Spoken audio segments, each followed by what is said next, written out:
हरे कृष्णा।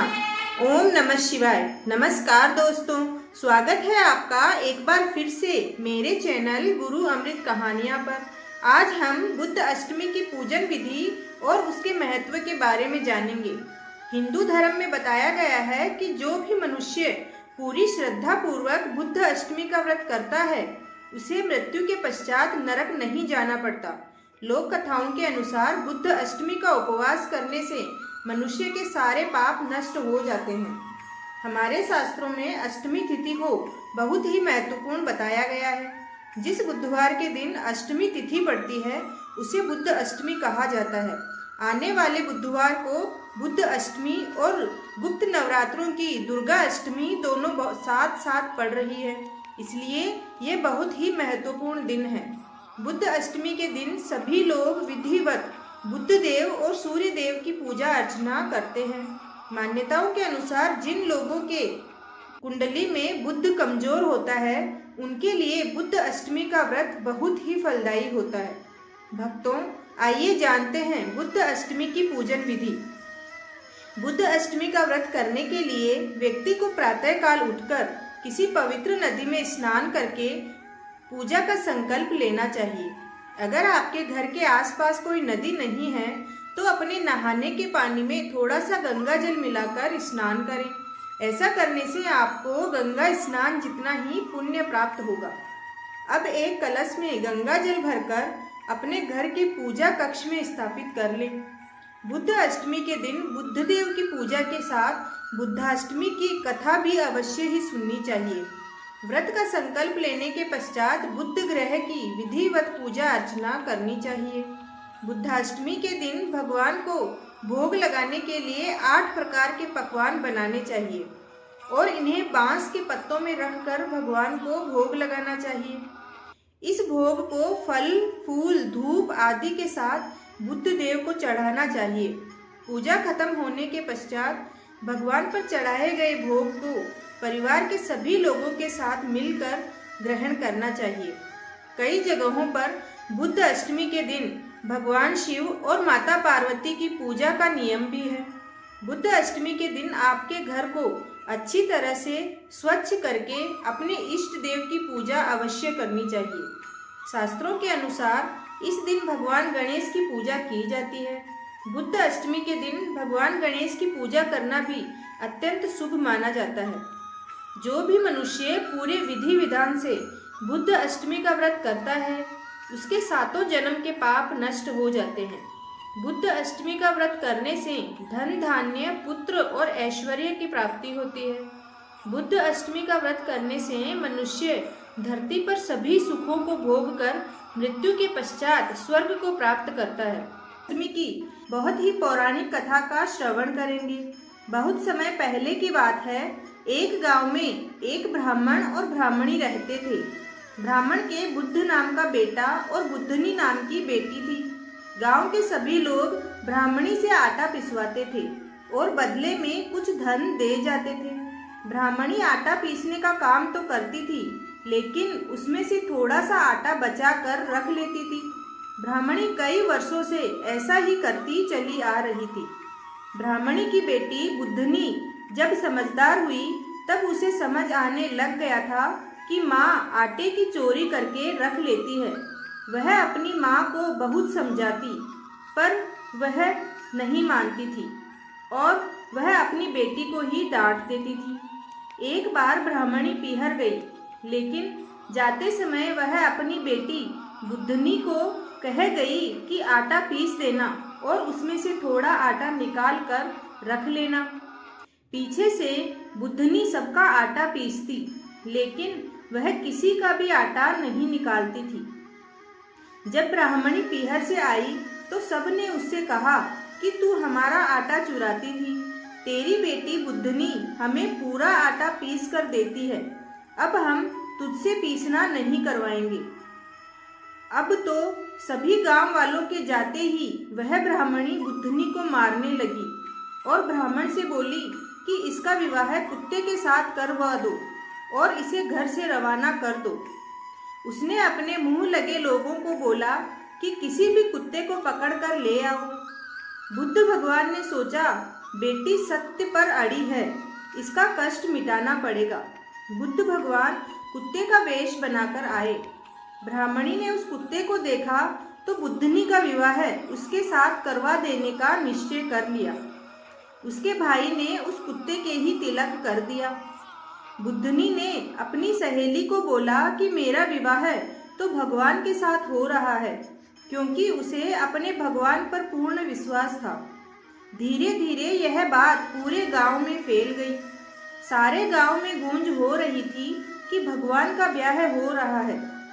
बुद्धनी की माँ जिसको भी विवाह का काम करने के लिए बोले, वह बोले, हमें फुर्सत नहीं है, हम तो भगवान के ब्याह में जा रहे हैं, वहीं काम करेंगे। अब तो ब्राह्मणी और ज्यादा गुस्सा हो गई और अपनी बुद्धनी को मारने लगी और बोली, तू निर्भागी है जो तेरे ब्याह का कोई काम झेलता ही नहीं है। शाम को विवाह की बेला के समय बुद्धनी का विवाह कुत्ते के साथ होते हुए देखा तो पूरे गांव में हल्ला हो गया कि बुद्धनी का विवाह कुत्ते के साथ हो रहा है। अब बुद्धनी बोली, हे भगवान, अब तो अपने असली रूप में आ जाइए, हमारी बहुत हंसी हो रही है। बुद्धनी के ऐसा कहते ही भगवान बुद्ध अपने असली रूप में आ गए। उन्होंने बुद्धनी को 16 श्रृंगार के साथ रथ में बिठाया। ब्राह्मण और उसके भाई ने उसे प्यार से विदा किया। ससुराल में हंसी खुशी उसके कई साल बीत गए। एक दिन बुद्धनी की एक सहेली बोली कि भगवान तुझे बहुत अच्छे से रखते हैं, बहुत ऊंची रखते हैं, पर तुझे उन 7 कमरों की चाबी क्यों नहीं देते हैं? तुम आज भगवान से जिद करके उन 7 तालों की चाबी उनसे ले लेना। बुद्धनी शाम को भगवान के घर आते ही चाबी की जिद करने लगी तो भगवान ने उसे चाबी दे दी। एक ताला खोलकर देखा तो उसमें उसकी माँ एक नरक जैसे वातावरण में पड़ी है। उसके ऊपर कीड़े कलबला रहे हैं। तुरंत भगवान के पास आकर बोली, भगवान, मेरी माँ की यह दशा क्यों हुई? भगवान बोले, यह अपने कर्मों का दुख भोग रही है। तब बुद्धनी बोली, भगवान, आप जैसे जमाई मेरी माँ के हैं, फिर भी मेरी माँ को यह कष्ट भोगना पड़ रहा है, तो साधारण इंसानों का क्या होगा? भगवान, आपको मेरा वास्ता है, आप मेरी माँ को इस नरक से छुड़ाओ। तब भगवान कुछ सोचकर बोले, अगर तेरी भाभी बुद्ध अष्टमी का व्रत करे तो तुम्हारी माँ की यह जून छूटे। बुद्धनी भागी भागी पीहर गई। उस समय भाभी के बच्चा होने वाला था तो वह अपने भाई से बोली, भैया, जब भाभी का कष्ट दूर हो जाए तो इनको बुद्ध अष्टमी का व्रत करवाएंगे। थोड़ी देर बाद ही भाभी के लड़का हो गया। बेटा होने के बाद बुद्धनी बोली, चांद के पखवाड़े में बुधवार को आने वाली अष्टमी का 8 व्रत करके 90 में उसका उद्यापन करना, पोथी सुनना, 8 जोड़ा जोड़ी को जिमा कर वस्त्र देना, दक्षिणा देना और हाथ जोड़कर कहना, मेरे माँ बाप जिस जून में होवे वहां से निकलकर वैकुंठों में वास करें।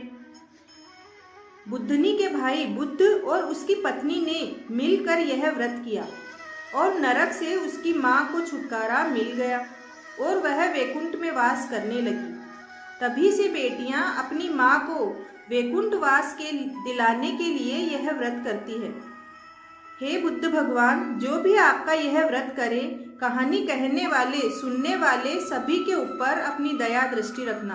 भक्तों, अगर आपको ये कहानी, मिथिला नाम की एक नगरी में निमि नाम का एक राजा राज्य करता था। एक बार पड़ोसी राज्य के राजा ने मिथिला नगरी पर आक्रमण कर दिया और इस युद्ध में राजा निमि मारे गए।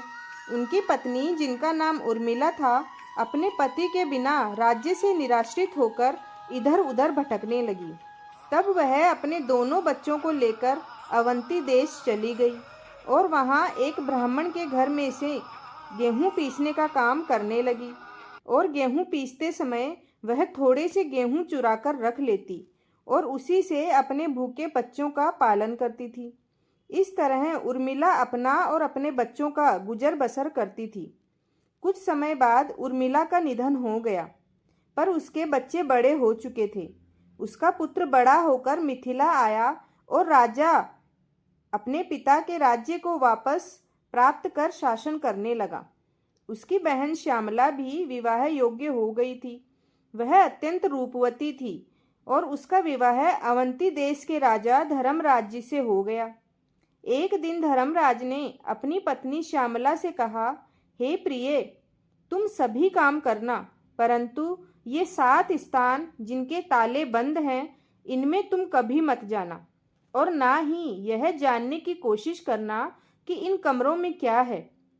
श्यामला ने बहुत अच्छा कहकर पति की बात को मान लिया, पर उसके मन में उन कमरों के लिए उत्सुकता और बढ़ गई। एक दिन जब भगवान धर्मराज अपने किसी कार्य में व्यस्त थे, तब श्यामला ने एक मकान का ताला खोलकर देखा। वहां उसने देखा तो वह आश्चर्यचकित रह गई कि उसकी माता उर्मिला को अति भयंकर यमदूत बांधकर तप्त तेल में कड़ाहे में बार बार डाल रहे हैं। लज्जित होकर श्यामला ने वह कमरा बंद कर दिया। फिर दूसरा कमरा खोला तो देखा कि वहां भी उसकी माता को यमदूत शिला के ऊपर रखकर पीस रहे हैं और माता चिल्ला रही है। इसी प्रकार तीसरा कमरा खोला, देखा कि यमदूत उसकी माता के मस्तक में कीलें ठोक रहे हैं। इसी तरह चौथे कमरे को खोलकर देखा तो उसमें अति भयंकर श्वान उसका भक्षण कर रहे हैं।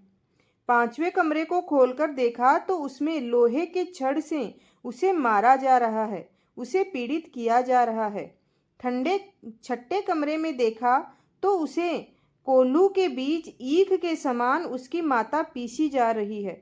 और सातवें कमरे को खोलकर देखा तो वहां भी उसकी माता को हजारों कृमि यानी कीड़े उनका भक्षण कर रहे हैं और वह खून से लथपथ हो रही है। श्यामला अपनी माता को इस हालत में देखकर उसका दिल दहल उठा। उसे भगवान धर्मराज पर बहुत क्रोध आया। वह अपनी धर्मराज जी के पास गई और बोली, आप तो मेरी माता के दामाद हैं, आपने मेरी माता को इस हाल में क्यों रख रखा है? भगवान, मेरी माँ को शीघ्र मुक्त कीजिए।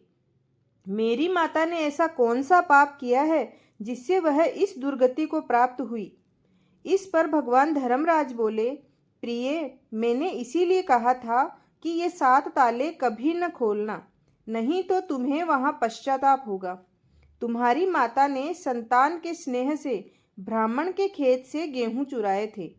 क्या तुम इस बात को नहीं जानती हो? तुम इस बात को मुझसे क्यों पूछ रही हो? यह सब उसी कर्म का फल है। ब्राह्मण का धन तो स्नेह से भी भक्षण किया जाता है तो 7 कुल अधोगति को प्राप्त होते हैं, और चुराकर खाए तो जब तक सूर्य और चंद्रमा और तारे हैं तब तक नरक के द्वार से उसका उद्धार नहीं होता। जो गेहूं इसने चुराए थे वे ही कृमि कीड़े बनकर इसका भक्षण कर रहे हैं। श्यामला ने कहा, महाराज, मेरी माता ने जो कुछ भी पहले किया वह सब मैं जानती हूँ, फिर भी अब आप कोई ऐसा उपाय बतलाए जिससे मेरी माता का नरक से उद्धार हो जाए। इस पर धर्मराज ने कुछ समय विचार किया और कहने लगे, प्रिय, आज से 7 जन्म पूर्व तुम एक ब्राह्मणी थी। उस समय तुमने अपनी सखियों के साथ जो बुद्धाष्टमी का व्रत किया था, यदि उसका फल तुम संकल्प पूर्वक अपनी माता को दे दो तो वह इस संकट से मुक्त हो जाएगी। यह सुनते ही श्यामला शीघ्र ही स्नान करके अपने व्रत का पुण्य फल संकल्प पूर्वक माता के लिए दान कर दिया। व्रत के फल के प्रभाव से उसकी माता उसी क्षण दिव्य देह धारण कर विमान में बैठकर अपने पति सहित स्वर्गलोक को चली गई और बुद्ध ग्रह के समीप हो गई। श्रोताओं, यह व्रत प्रत्येक संतान को अपनी माता के लिए जरूर रखना चाहिए। आज हम आपको बुद्ध अष्टमी पे सुनी जाने वाली राजा ईल की कथा लेकर आए हैं। ज्योतिष शास्त्र के साथ साथ पुराणों में भी बुद्ध को चंद्रमा का पुत्र बताया गया है। नवग्रहों में बुद्ध को युवराज का पद दिया गया है। पुराणों में बुद्ध के विवाह के विषय में एक बड़ी ही रोचक कथा का वर्णन किया गया है। बुद्ध की पत्नी का नाम ईला है। ईला के विषय में बताया गया है कि वह वेवस्त मनु के पुत्र थे। इनका नाम ईल था।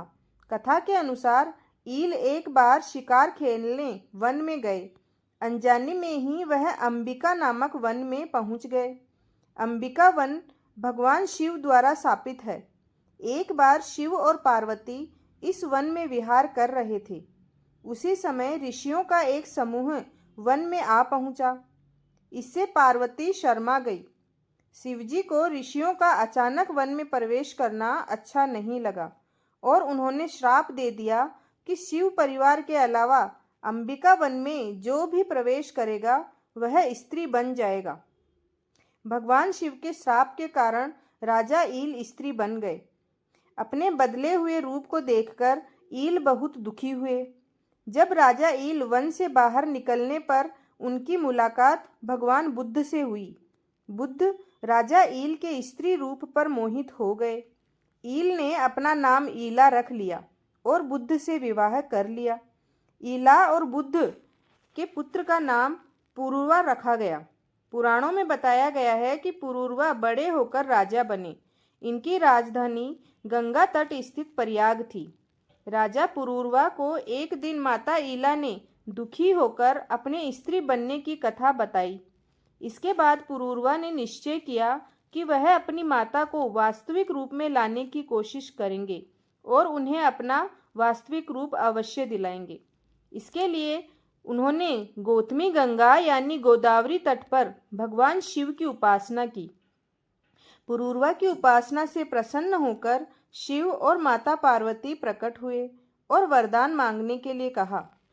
पुरूरवा ने शिवजी से कहा कि उनकी माता ईला को पुनः उनके वास्तविक रूप राजा ईल का वरदान दीजिए। इस पर भगवान शिव ने वरदान दिया कि गौतमी गंगा में स्नान करने से ईला पुनः ईल बन जाएगी। ईला ने गौतमी नदी में स्नान किया और वह पुनः राजा ईल के रूप में आ गए। हे भगवान शिवजी, आपने जैसे राजा ईल को उनका वास्तविक रूप लौटाया वैसे सभी को लौटाएं। इसीलिए बुद्धाष्टमी पर राजा बुद्ध और ईला की यह कहानी सुनी जाती है और जो भी ये कहानी सुनता है उसे भगवान बुद्ध देव की कृपा अवश्य प्राप्त होती है और बुद्ध दोष जिनके लगा हुआ होता है वह बुद्ध दोष दूर हो जाता है। अब आइए जानते हैं कि बुद्ध दोष दूर करने के लिए आप बुद्ध अष्टमी के दिन क्या क्या उपाय कर सकते हैं। अगर आपकी कुंडली में बुद्ध दोष है और आप अपनी कुंडली से बुद्ध दोष दूर करना चाहते हैं तो इस अष्टमी के दिन ये छोटे छोटे उपाय करके दोष से छुटकारा पा सकते हैं। भगवान गणेश को मोदक बहुत प्रिय है। अगर आप बुद्ध दोष से छुटकारा पाना चाहते हैं तो बुद्ध अष्टमी के दिन भगवान गणेश को मोदक का प्रसाद चढ़ाएं। अपनी कुंडली से बुद्ध दोष के प्रभाव को कम करने के लिए बुद्ध अष्टमी के दिन अपने हाथ की सबसे छोटी उंगली में पन्ना रत्न धारण करना चाहिए। पन्ना रत्न धारण करने से पहले किसी ज्योतिषी से सलाह जरूर लें। बुधवार के दिन गाय को हरी घास खिलाने से भी भगवान गणेश प्रसन्न होते हैं और बुद्ध दोष का असर कम हो जाता है। कुंडली से बुद्ध दोष को दूर करने के लिए बुद्ध अष्टमी के दिन भगवान गणेश को सिंदूर अर्पित अवश्य करें। बुद्ध अष्टमी के दिन स्नान करने के पश्चात किसी मंदिर में जाकर गणेश जी को दूर्वा चढ़ाएं। अगर आप गणेश जी की दूर्वा 11 या 21 गांठ चढ़ाते हैं तो इससे आपको बहुत जल्दी फल प्राप्त होगा। भक्तों, आप इन सभी उपायों को कीजिए। आपको आने वाले कुछ ही दिनों में अपने जीवन में महत्वपूर्ण बदलाव देखने के लिए मिलेगा।